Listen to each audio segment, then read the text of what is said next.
pembelajaran bahasa Inggris di Indonesia pada umumnya orang kan untuk berkomunikasi. Ya, kalau menjadi guru bahasa Inggris, calon guru bahasa Inggris dua-duanya.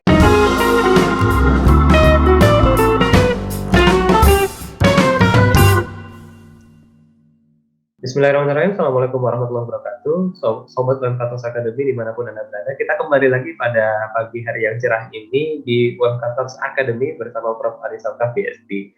Nah, pada hari ini kita akan melanjutkan topik yang menarik yang untuk dibahas oleh kita bersama pada hari ini dengan beberapa hal tentunya. Dan yang pertama adalah pada hari ini kita akan membahas salah satu chapter dari buku I Teach What I Believe dari Prof. Ali Salka, yaitu tentang explicit versus implicit grammar knowledge or mastery. Nah, ini hal yang menarik ya pemirsa, karena ada beberapa hal yang pada saat kita belajar bahasa Inggris dulu kita diajarin terminologi dari grammar itu. Tapi ada juga beberapa guru kita yang tidak mengajari terminologinya, tapi hanya mengajarkan bagaimana cara menggunakan bahasa yang baik dan benar. Nah, ini adalah dua hal yang sering kita hadapi, yang sering kita temui pada saat belajar bahasa Inggris, dan bagaimana dan seperti apa hal yang baik bagi kita sebagai pengajar maupun sebagai seorang pelajar bahasa Inggris. Ini akan kita bahas bersama Prof. Ali Salka pada hari ini. Assalamualaikum warahmatullahi wabarakatuh, Prof. Ali. Waalaikumsalam warahmatullahi wabarakatuh. Bagaimana kabarnya, Mas Salim? Baik, alhamdulillah, Prof. Ali. Semoga Prof. Ali juga sehat. Baik, Prof. Ini adalah salah satu yang sering dihadapi, Prof. Saya sendiri dulu ketika sekolah masih belajar bahasa Inggris, saya sering menemukan dua macam guru yang begini nih. Ada yang pertama sangat mengajarkan grammar dengan segala terminologinya. Kemudian ada juga yang mengajarkan, oke, cukup kita tahu saja ini dan kita gunakan bahasa Inggris ini dengan sebaik mungkin. Nah, apa istilah dari semua ini dan bagaimana sebaiknya kita memahami dan bagaimana sebaiknya kita belajar bahasa Inggris jika dikembalikan pada hal tersebut? Iya, begini. Jadi pada dasarnya sebetulnya semuanya itu tergantung pada tujuan belajar bahasa Inggris. Jadi atau tujuan belajar bahasa apapun lah gitu.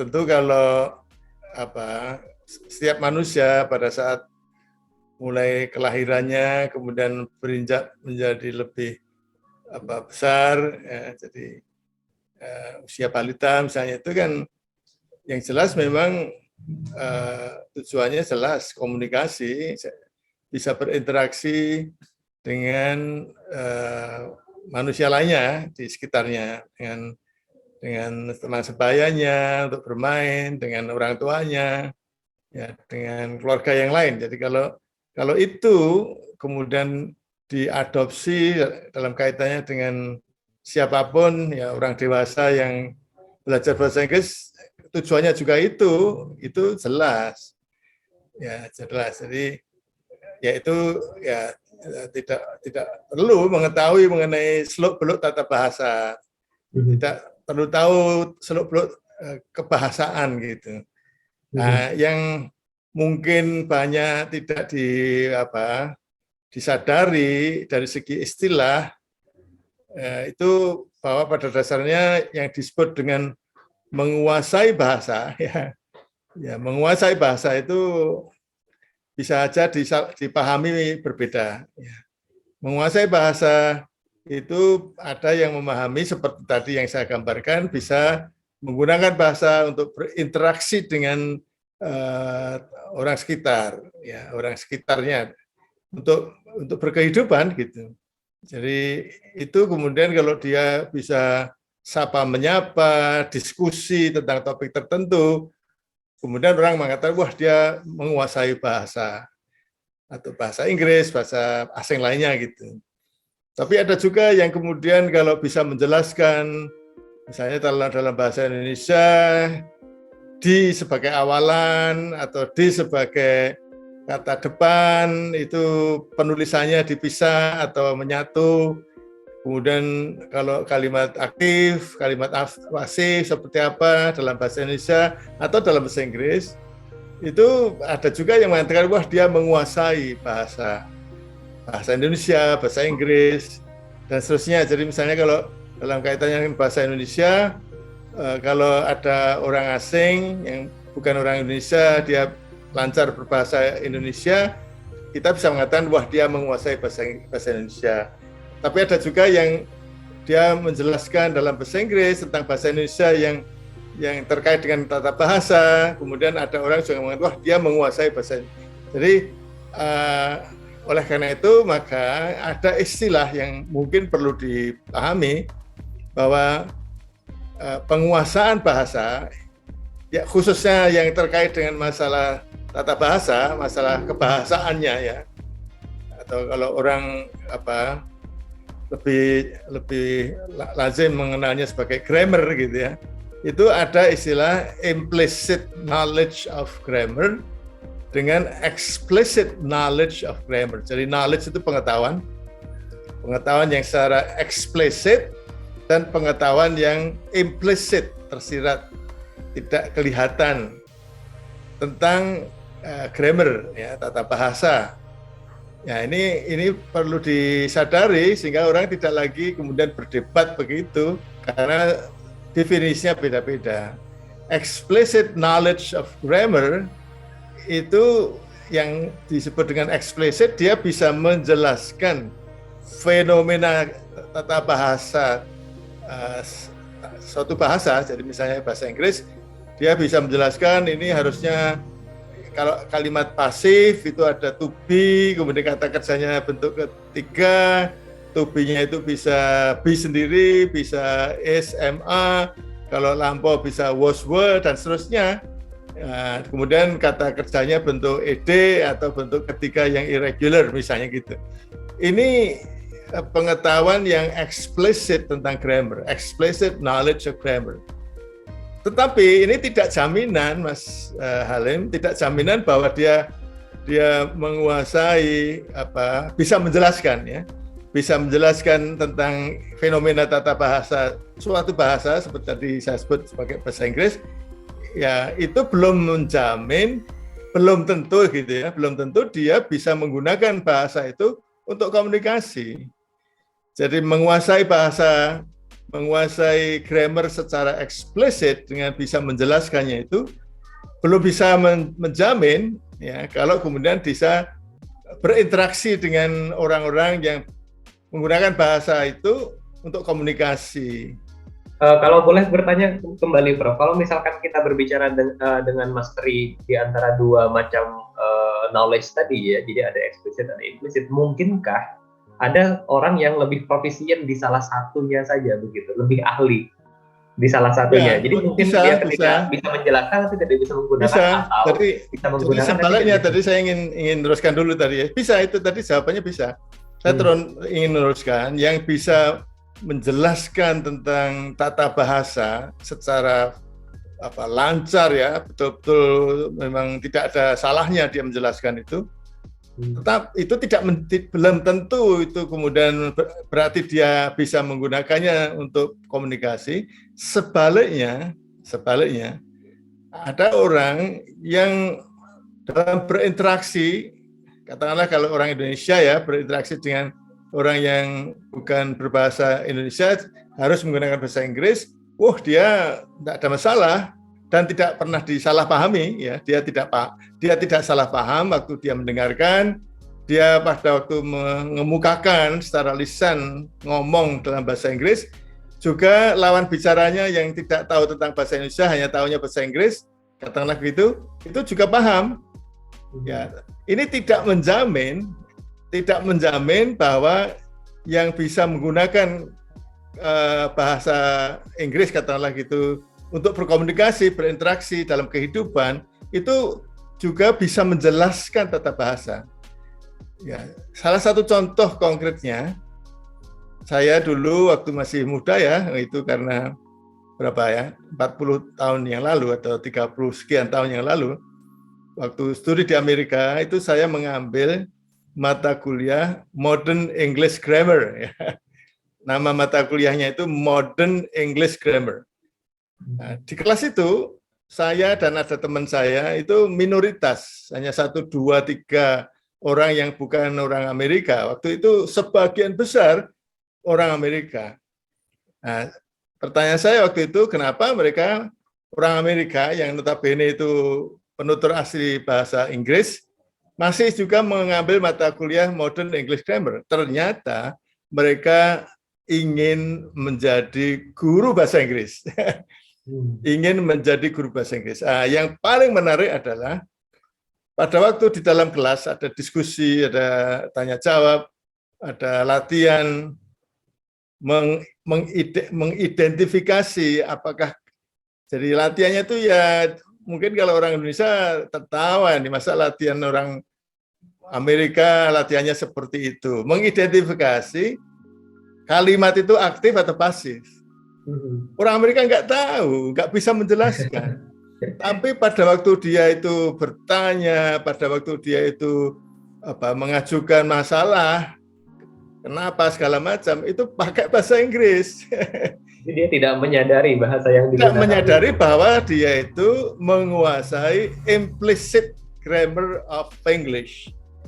Ya, jadi dua hal tadi, ini penting sekali, dua hal tadi, yang bisa menjelaskan secara eksplisit fenomena ketatabahasaan dalam suatu bahasa, tentu dalam hal ini adalah bahasa asing seperti misalnya bahasa Inggris, itu belum menjamin kalau dia itu juga bisa menggunakan bahasa Inggris itu untuk komunikasi. Sebaliknya, orang yang berkomunikasi dalam bahasa Inggris itu begitu lancar sebagai penutur aslinya misalnya, itu belum tentu dia menguasai explicit knowledge of grammar, belum tentu mampu menjelaskan ketatabahasaan bahasa Inggris.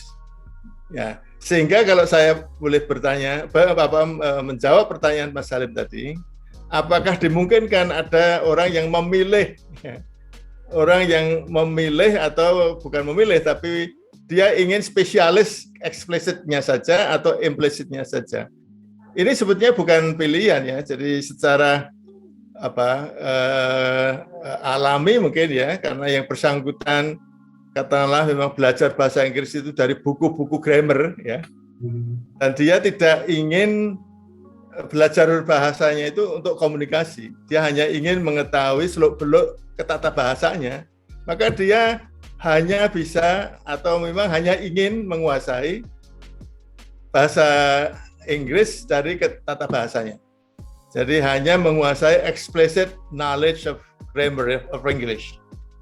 Tapi ada juga orang yang nggak peduli mengenai ketatabahasaannya, dia hanya langsung mempraktekkan ungkapan-ungkapan berbahasa Inggris seperti apa dan kemudian dia tirukan, dia hafalkan, dia praktekkan.